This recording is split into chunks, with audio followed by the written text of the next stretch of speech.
Good evening, ladies and gentlemen. Thank you all for being here. Good evening, ladies and gentlemen. Everybody's having such a good time. Thank you all for being here. My name is Skip Rutherford. I'm Dean of the Clinton School. Welcome to another in a series of our great programs led by Nikolai DePippa. Could I please ask if you would turn your cell phones and other electronic devices off? To introduce our program is our friend Haynes Riley. Now, those of you that walked in the front door and saw the picture welcoming him, that's Hunter's picture. Just so Hunter could be honored tonight, so that he wouldn't feel slighted. That's Hunter's picture. Haynes immediately recognized it, but how many of you did? Only one or two, so that's pretty good. So please tell Hunter we honored him tonight too. Haynes is an artist. He's a curator, he's a designer. He earned his MFA from Cranbrook Academy of Art in Michigan. He's the founder and director of Good Weather in North Little Rock, and his own works have been shown all over the country, including exhibitions in Memphis, Chicago, and Los Angeles. To introduce our program, please welcome Haynes Riley, brother of Hunter Riley.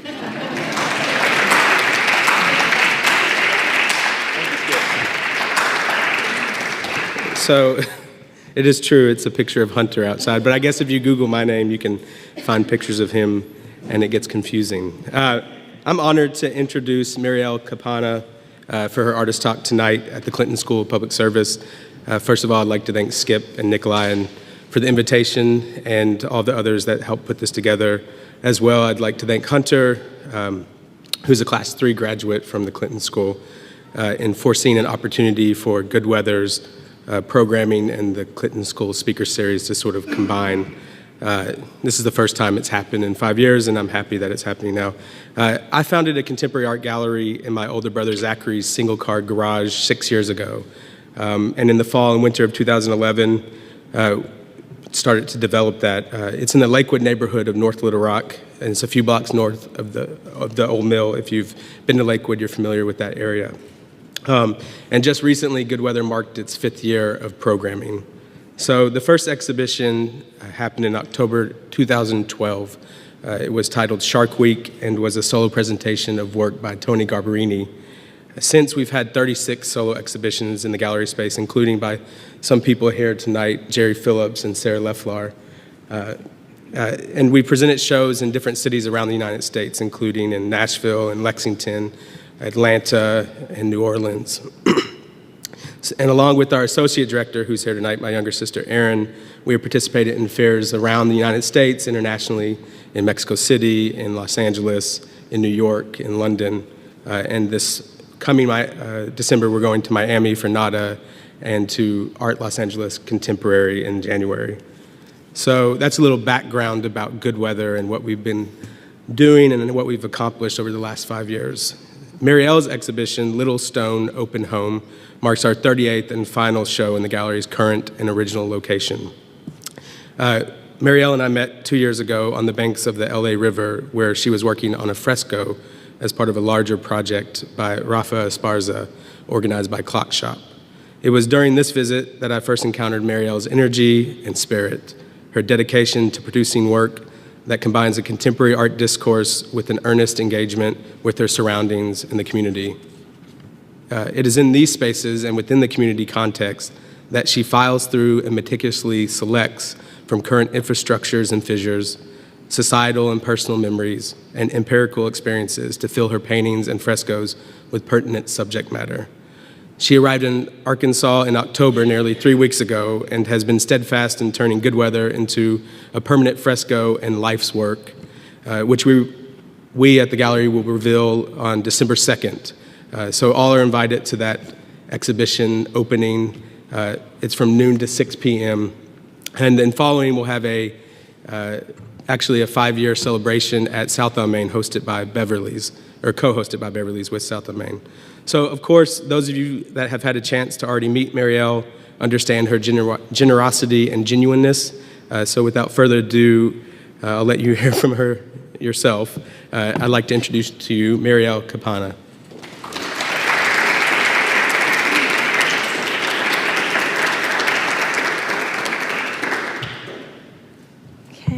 Well, thank you, Haynes, for that absolutely lovely introduction.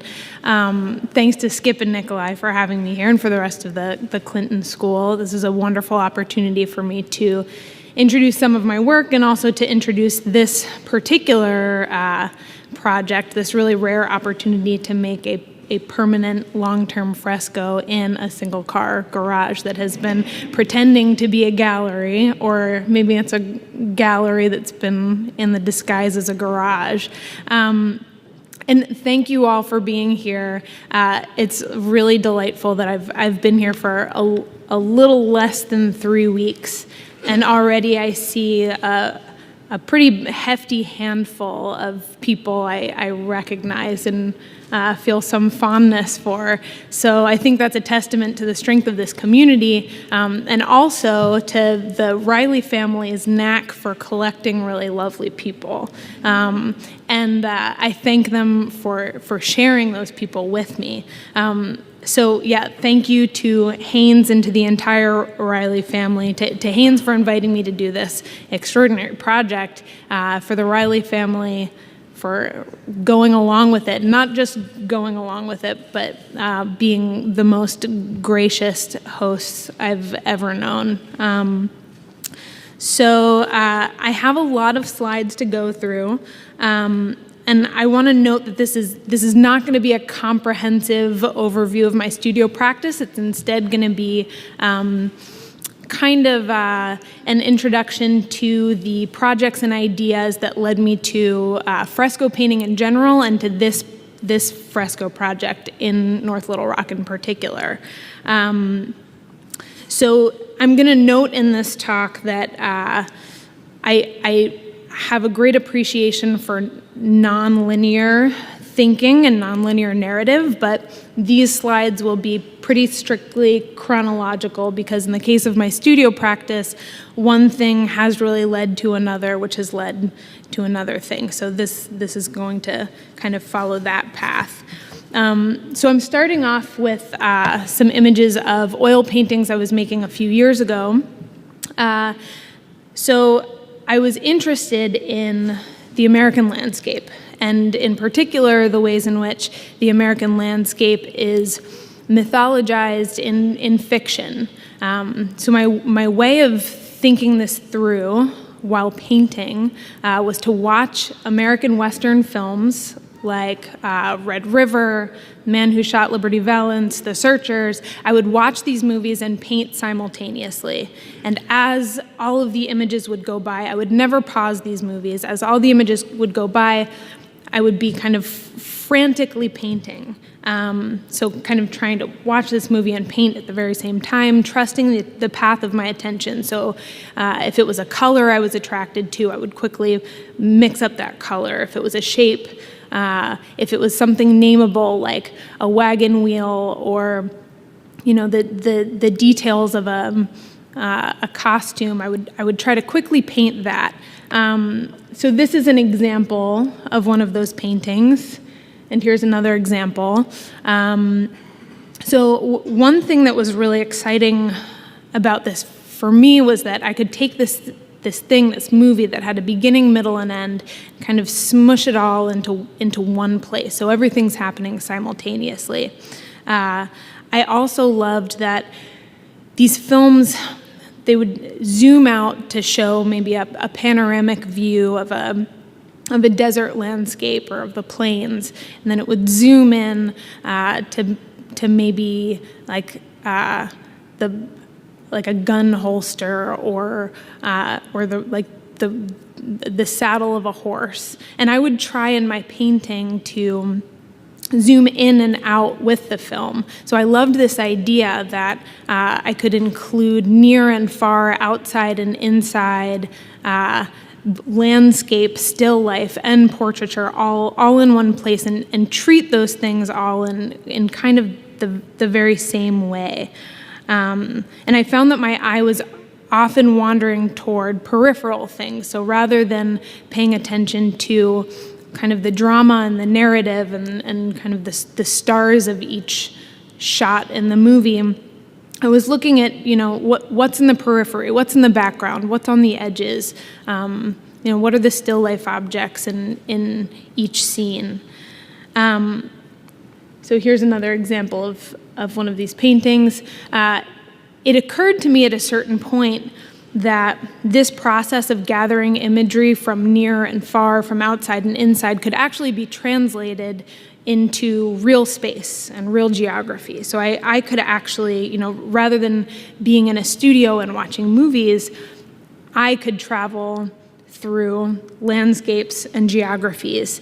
So thanks to a grant from a small autonomous foundation, grant foundation called the Kittredge Fund, based in Cambridge, Massachusetts, I was able to spend an entire year traveling in 30,000 miles worth of curlicues around the country, going through large towns, small towns, cities, going to national parks, just collecting as much imagery from the American landscape as I could.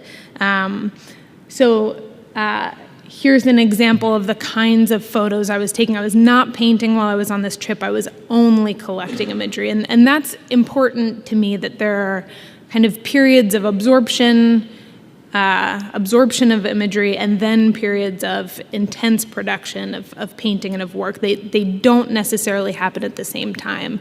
I think that looking for me is the most important part of painting, rather than the act of painting itself. I would climb to a mountaintop to get this kind of view, that zoomed out view that I was getting from film. And then, I would go on tours, I would stay in people's houses, I would look through people's photo albums to get these kind of zoomed in, more intimate views.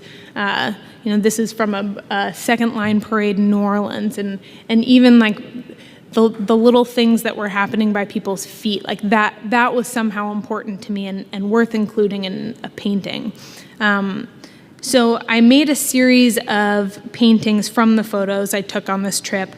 I would sometimes supplement newsreel footage and documentary footage.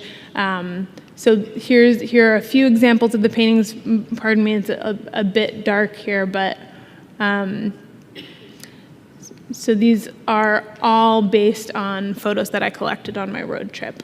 And I think this painting is a good example of, one of the things I was becoming increasingly interested in was this thought that the kind of small, handcrafted, like tiny things, like a sampler, like a stitched sampler, could inform the character of a landscape as much as the horizon line, the mountains or the flatness of the land or the trees. So during this road trip, my process of looking had left the studio, but the process of painting was still taking place in the studio, and I was still showing my paintings at traditional galleries. But I wondered, what if my paintings kind of lived in the place where I was gathering this imagery? What if they stayed put? What if they left the gallery and were in the world? And I was trying to think of like what exactly this means. And I looked toward things like the petroglyphs in the Sierras or the cave paintings in Lascaux, France. And I didn't necessarily want to emulate these paintings in terms of their appearance or their style, but in terms of their stay-puttedness. I really liked that these paintings became a physical part of the landscape where they were born. So as I kind of reached back toward what, in effect, is like the deepest roots of painting, of the craft of painting, I kind of landed halfway between studio oil painting and this kind of cave painting, and landed on fresco painting. So fresco painting is, I'm not going to get into the technical details of exactly how fresco painting works, but I'll answer whatever questions you may have, and I'll give a brief overview. The fresco is painting into wet plaster. It's using earth pigments that are ground from clays, from minerals, And wet plaster made with slaked lime absorbs the pigment such that whatever painted marks are made become a crystallized part of the painting surface. So rather than making a painting and hanging it on a wall, you're actually painting into the wall. It's not like a kind of common mural that sits on top of a wall and can be worn away. This is an actual part of the architecture where it's painted. Pardon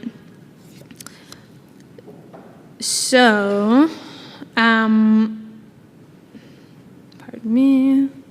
I'd like to point out that fresco is most often associated with Italian Renaissance painting, but it's actually shared by many cultures. There are Indian fresco paintings, Mexican fresco paintings. It predates the Italian Renaissance by several hundred years, but when I talk about fresco painting, I will be referring primarily to the Italian Renaissance style of fresco. I learned with, I've traveled to Florence to study with a conservator named Lorenzo Casamenti. Most people who do know how to paint frescoes for the sake of conservation rather than for the sake of making new work. So I traveled to Florence, I studied with this conservator, and with each passing day, fresco became more and more important to me as a symbolic form. So first of all, I loved this fact that you can see here. This is a picture of Giotto Scrovegni Chapel in Padua in Italy. Frescoes can be immersive, they can be cave-like. They also tended to be painted for the sake of narrative, for the sake of telling stories. So in the Scrovegni Chapel that I just showed, the walls are decorated with stories of, in that case, the life of Christ, the life of the Virgin, and you can only kind of see here, they're meant to be read from left to right and from top to bottom, kind of like a comic book. And they were made for the sake of telling stories to the common man who was most likely illiterate.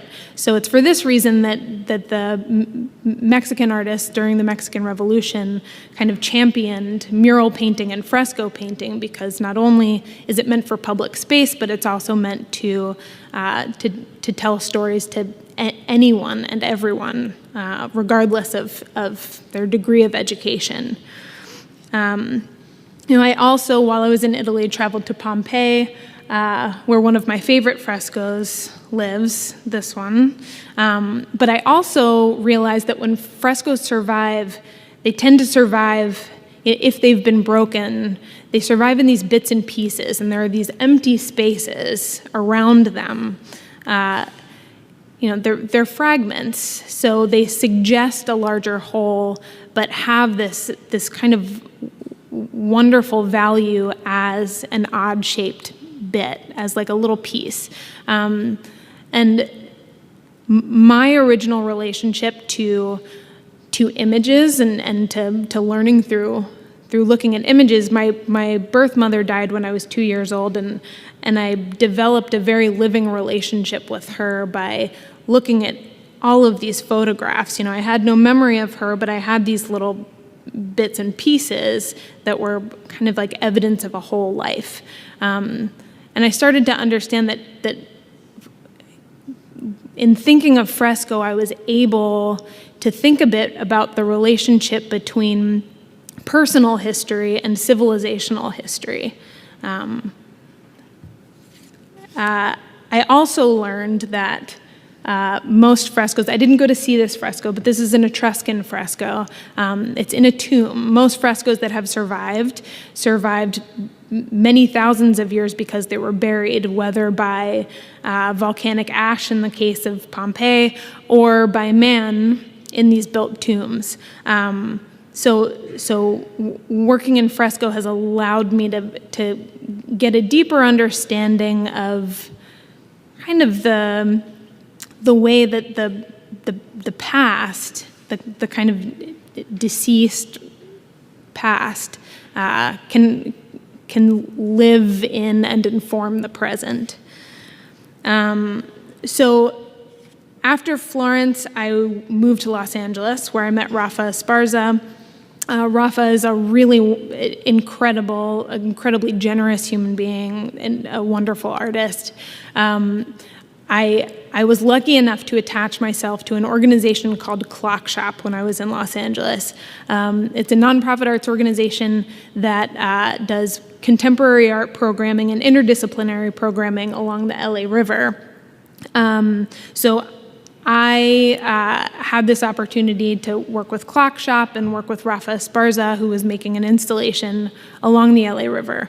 It's an installation called Con Safos. So working with Rafa, we made tens of thousands of adobe bricks using local earth, hay, manure, and water from the LA River. So we would use these local materials and create these adobe bricks. You can see them here. Here are the many rows of adobe bricks drying in the sun. So this was the process of making the adobe material.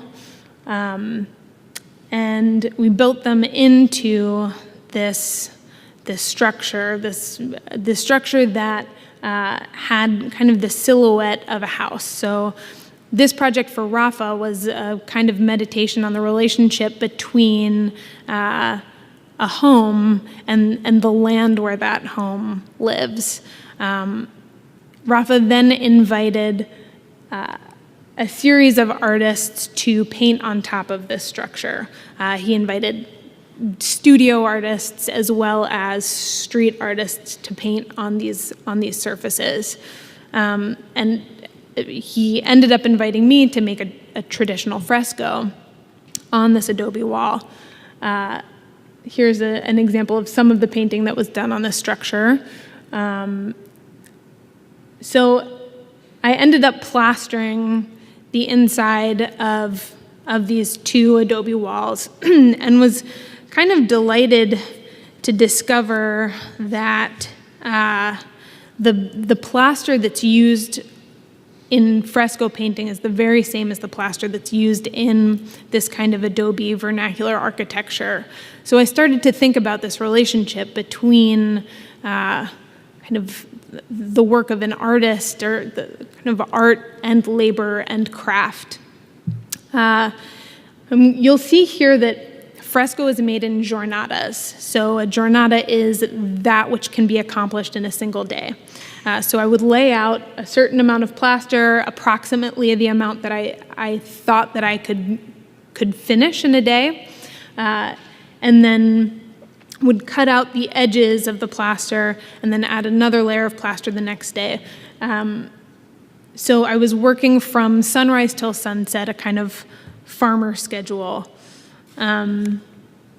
Here is what it looked like on the second day. I hadn't quite finished plastering the whole interior, but you can see that this rug that I was making was kind of slowly growing piece by piece. So I was trying to turn the inside of this structure into something that nodded toward a home,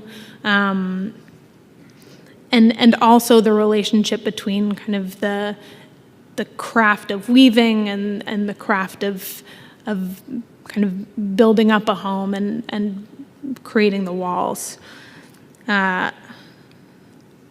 So while I was in Los Angeles, I'd just been spending all of this time in Florence looking at frescoes in churches and in museums. And when I moved to Los Angeles, and the paintings I was engaging with most often were bodega sign paintings, like the ones you see here. So on corner bodegas, there would be, all of these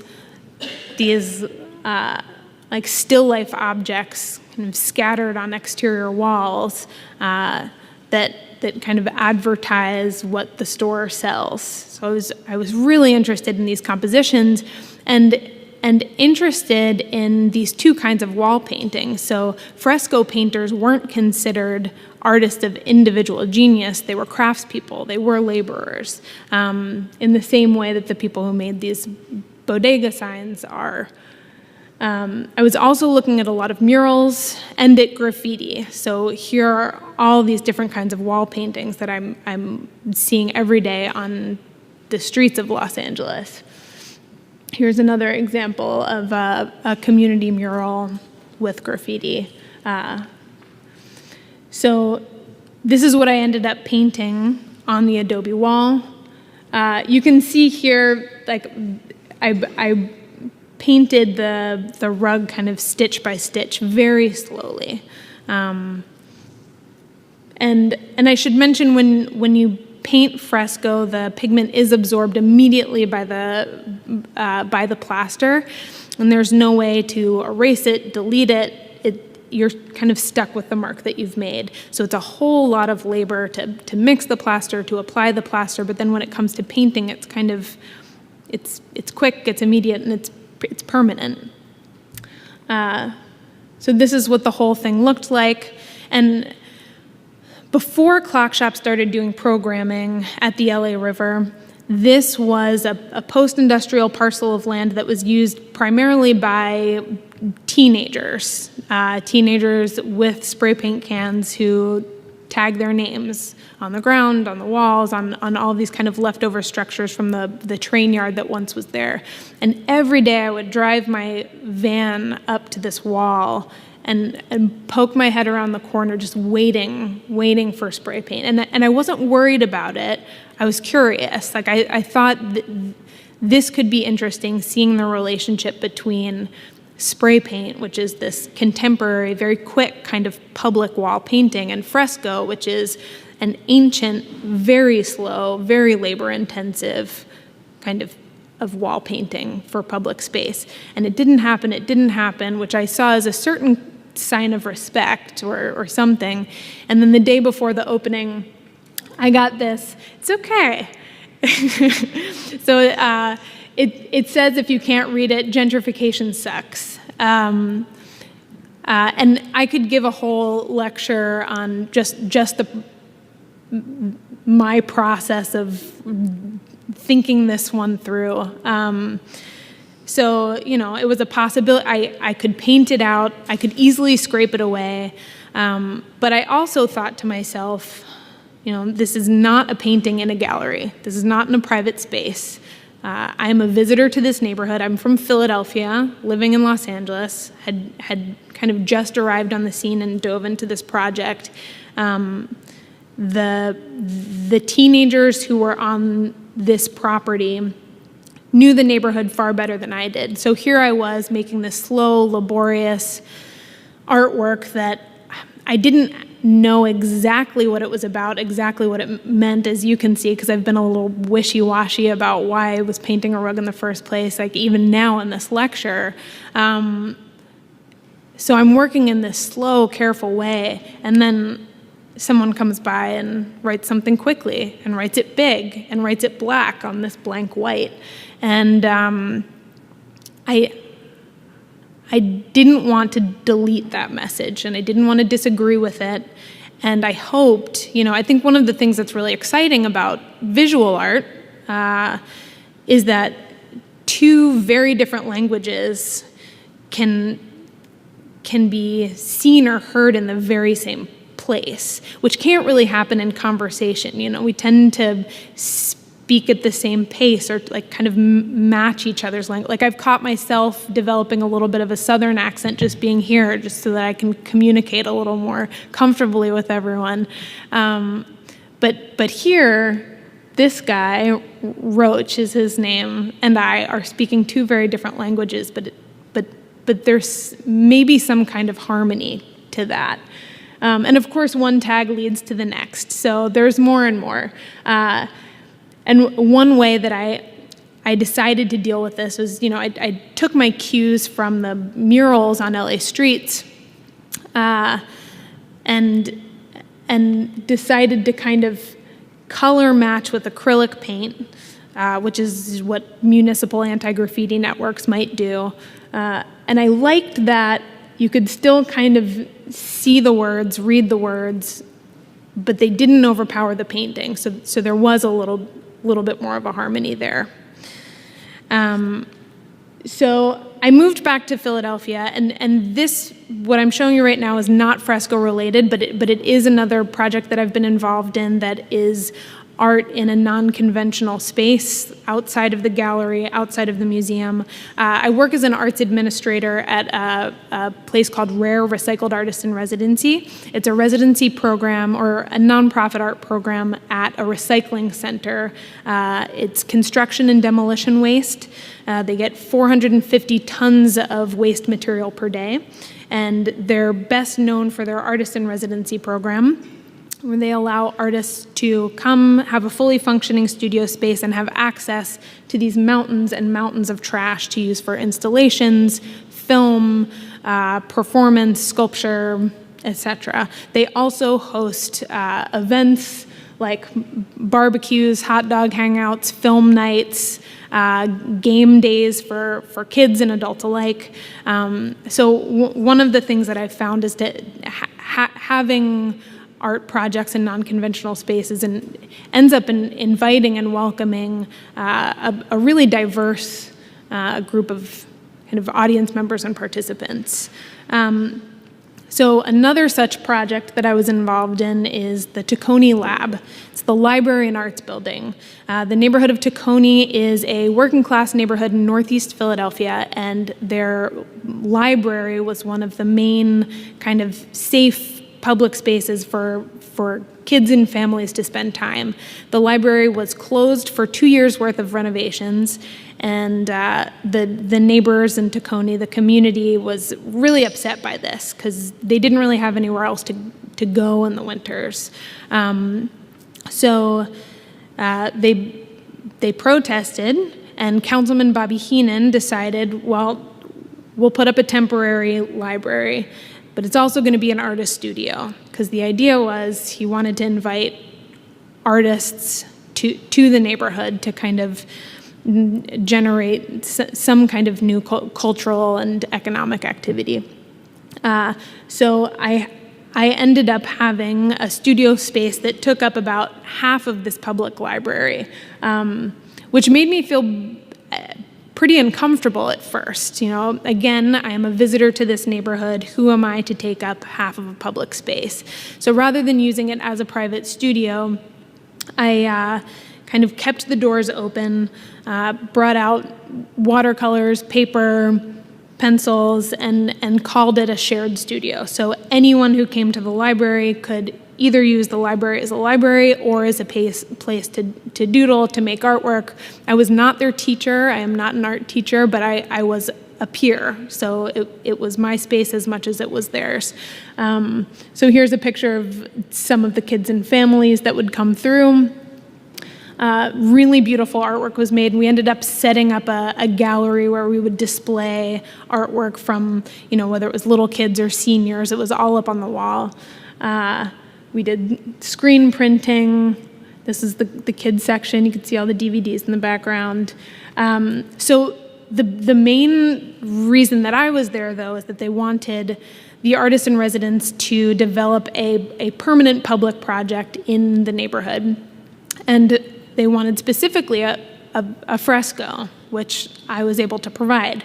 It was especially good for this neighborhood to have a fresco because they have this beautiful 19th century architecture, and murals and acrylic murals had this kind of bright color that they didn't want. And because frescoes made with traditional plaster and with earth pigment, it kind of matched the look, the aesthetic of the neighborhood. So while I was doing about 9 months worth of programming in this library, I would interview the kids, I would interview the parents, I would interview the grandparents about what they loved most about the neighborhood. And I also spent a lot of time at the Historical Society, digging through photos, getting a sense of what is the history of the neighborhood of Taccone. And I slowly translated all of that research and all of those answers into images that I then put into a design that was approved by the Mural Arts Program that was managing the project, by the Taccone Historical Society, and by the Civic Association. So there was kind of permission from everyone who knew the neighborhood best. So we picked this wall that was on the side of a hair salon. And what I loved about this wall that was low and long is that it was a pedestrian mural. Most murals in Philadelphia are several stories tall. They have a big impact from a distance, but this pedestrian mural, because you could get very close to it, and because kids especially can walk right up to it, there's this opportunity to have, like real detail. And also, it kind of lended itself to the fresco cycle that can be read from left to right. So here we are preparing the wall. A fresco involves 2 layers of plaster before you put on the layer that you paint into. So we mixed many buckets of plaster, applied it to the wall. Here's my glamour shot. But I include this so that you can see that, again, frescoes are made in giornatas. So even though I had made a design that covered or spanned the whole wall, I was working from top to bottom and from left to right. So I would finish the top left corner, then work on the next day, then the next day. So here you can see I've made several feet of fresco to the left, and I'm applying plaster to the right, and that's what I'm going to paint on that day. And what's great about this for a public mural is that I was able to change my design day to day. So, which was a little bit sneaky because the Mural Arts Program hadn't approved a regularly changing design, but neighbors would walk by every day and see us working.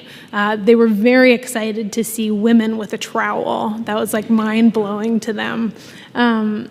But neighbors would come by and would see things they recognized, but then they would see that things are missing. Are you going to put the hoagie shop? Are you going to put the bike lane on the street? Are you going to put, and I could say yes, which was, even if it hadn't been my plan, the next day I could give them what they wanted. So here's a shot of Kenny, who was our most favorite neighbor. He would wander by every single day, and he's standing right beneath his own house. This is Christian, Jaden, and Tamia, who were some of my favorite co-artists in the Taccone Lab. So they came by and helped out regularly and just kept me company and kept me amused. And this is a picture of Jaden posing with my master copy of a portrait he made in the Taccone Lab. So you can kind of see here. Here's a better image. In the bottom right-hand corner, there's a little kind of painting of a sketchbook, and all of the images in there are based directly off drawings and paintings that kids in the Taccone Lab did, so they can see their own work in there.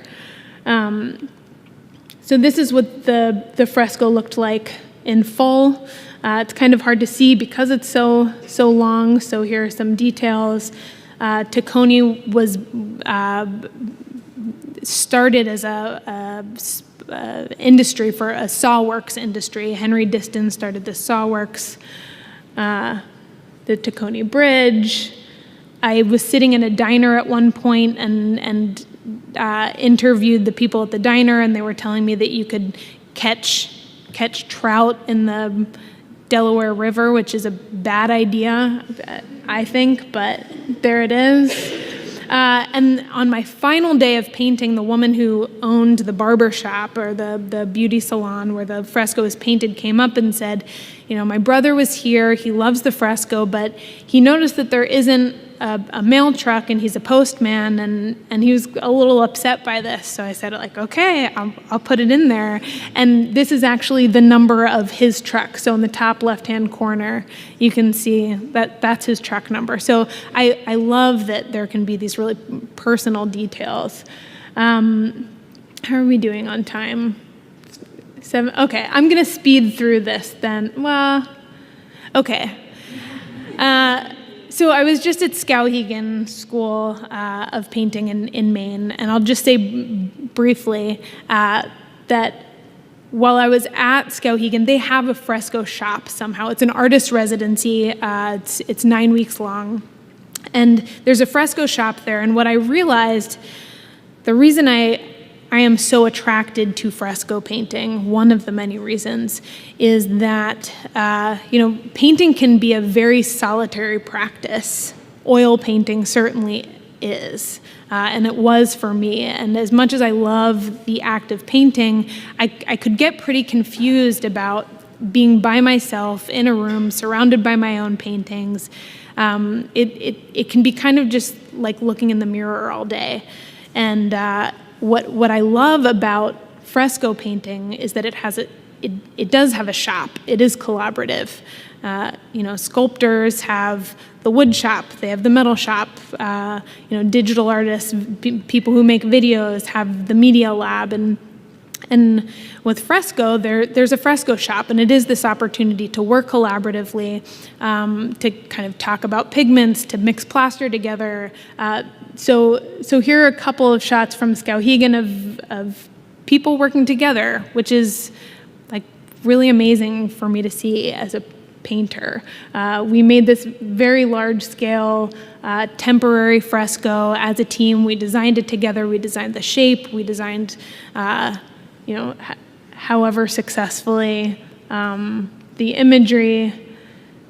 And I recently did a project with another organization called Center for Creative Works in Philadelphia.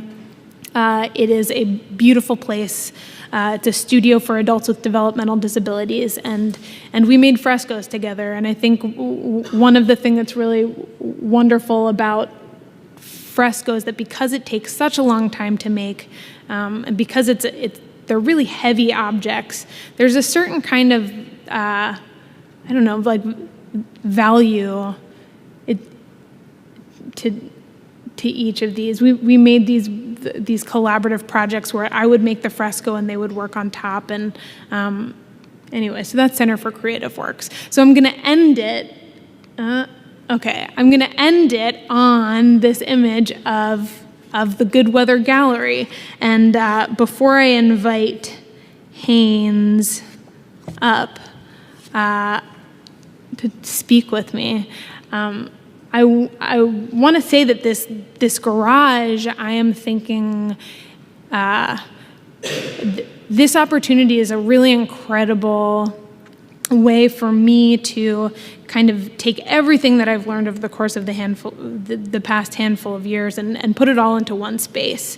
It is a large immersive space, so all of the kind of play with scale that I was doing in my oil paintings I can do here, but more. Things can be big, they can be small, outside and inside, and the zooms out and the zooming in, that can all be there.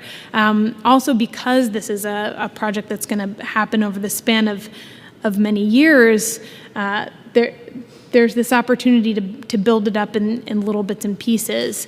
I've also been excited about the relationship between, frescoes tended to be in tombs, as I mentioned, in this relationship between, the civilizational and the personal, and the tomb and the garage. What do we keep in our garage? It's the things that we kind of no longer have use for, but for some reason can't seem to throw away.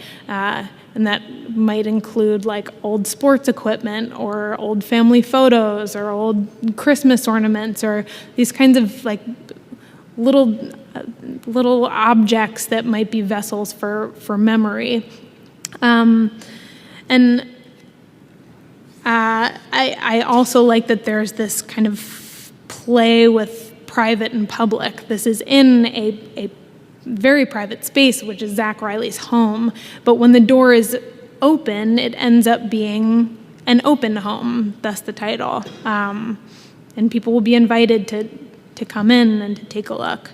And finally, since my road trip in 2013, I have been wrestling with my own identity as a visitor everywhere I go. Most of these projects are happening, even when they're in my own hometown of Philadelphia, they're in neighborhoods that are not my own.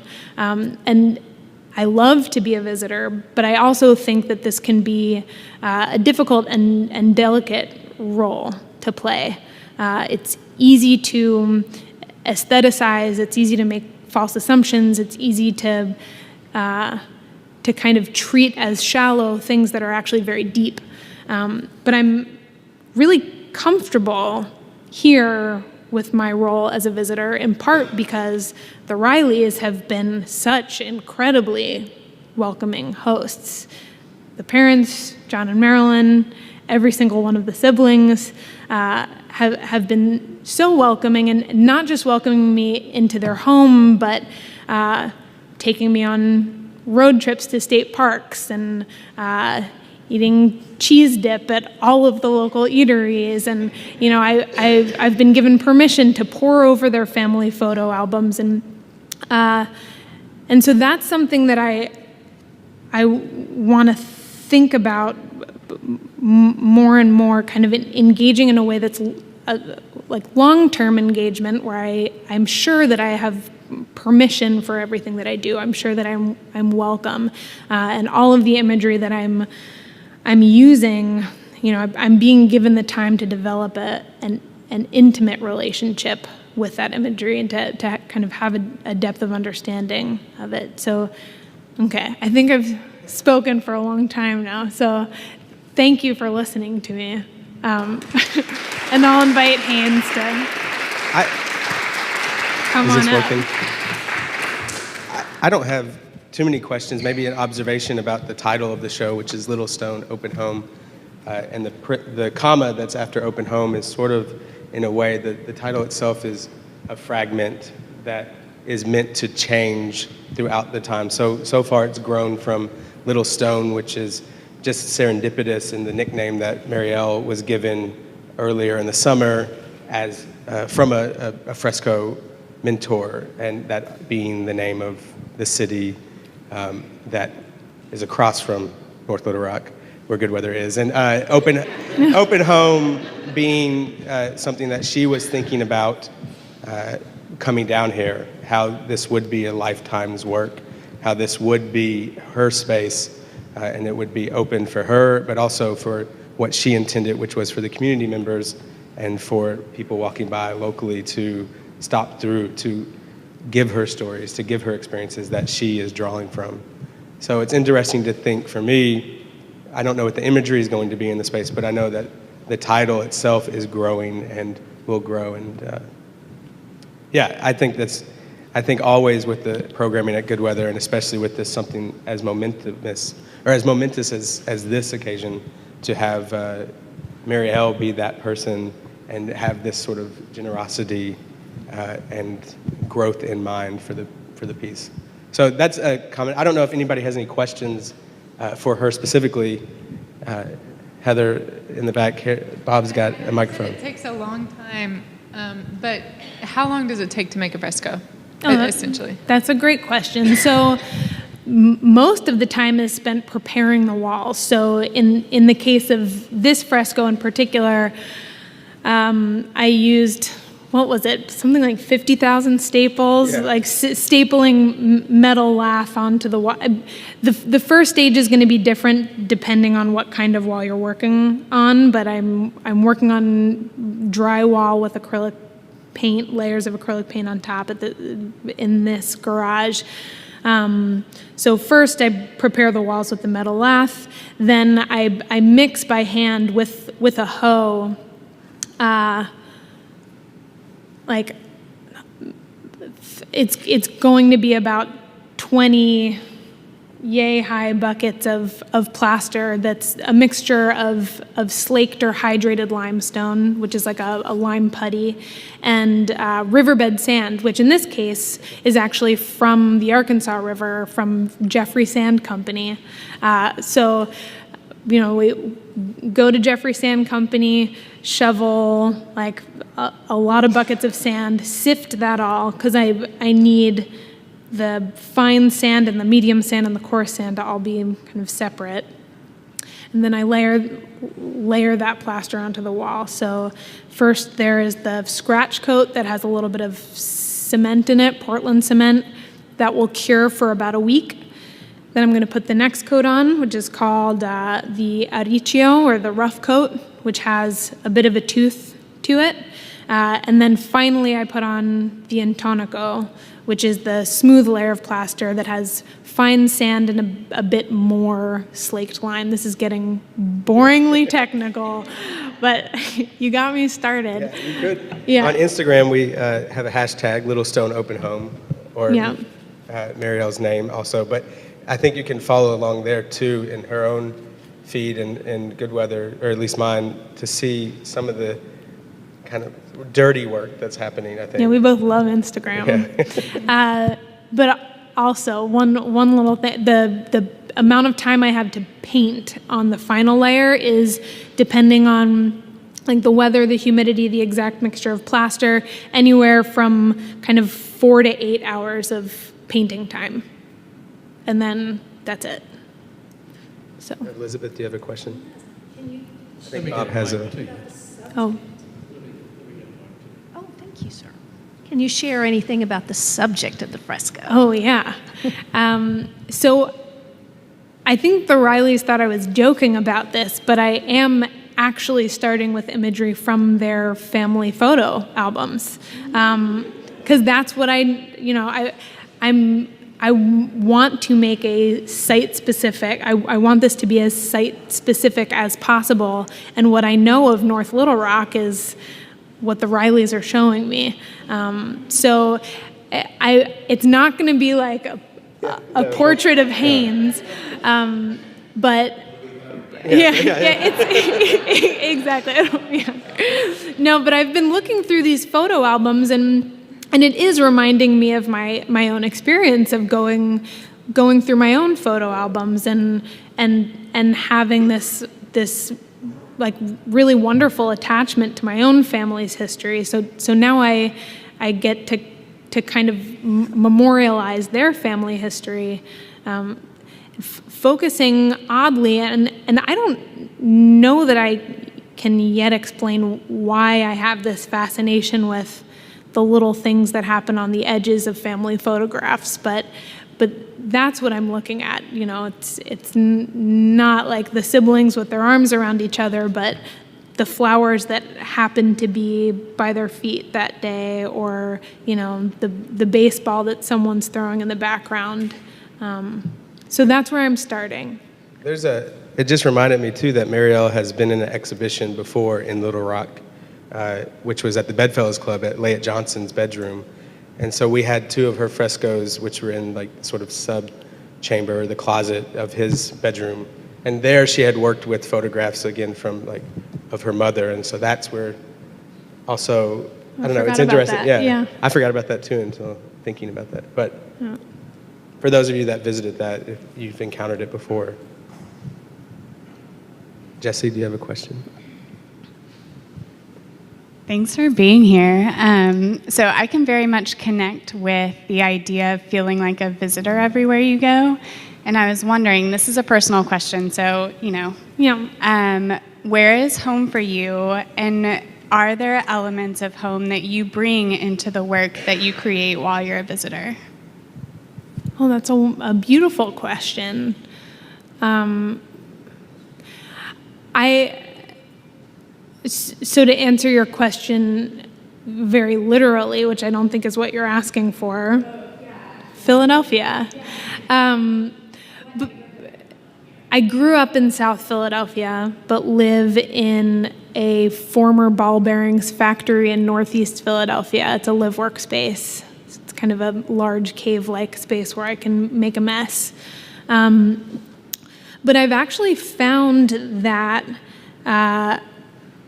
I feel very comfortable and at home everywhere that I go. And that's a privilege and a luxury, and I realize this. But, that road trip that I took in 2013, I was completely by myself pretty much the whole time, except for the moments here and there where I was staying with a host family. but I was with myself and never felt lonely and never felt out of place.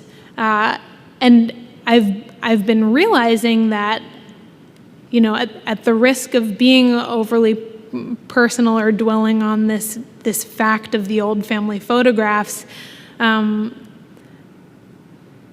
think that having developed a relationship with my mother through these photographs, I feel like I'm in good company pretty much all the time. But that's true not just of like the people who are lost, but also like in the company of my friends. Like, I don't know, I think people are like with me and informing my decisions all the time. If I've learned something from you, that I'm like, I think you get what I'm saying. Yeah. Yeah. Any other questions? One more question? Anyone? Buddy? Zach? Emily? Well, thank you for coming tonight. And Mariel will be here for 4 more weeks, somewhere between there, and our opening's on December 2nd. And there's cards on the table that sort of give you details about that, as well as information about the celebration afterwards. Hopefully, this is a lifelong project, so hopefully you'll be getting to know her more. You're going to be sick of me. Throughout the years here in Arkansas. So, thank you. Thanks.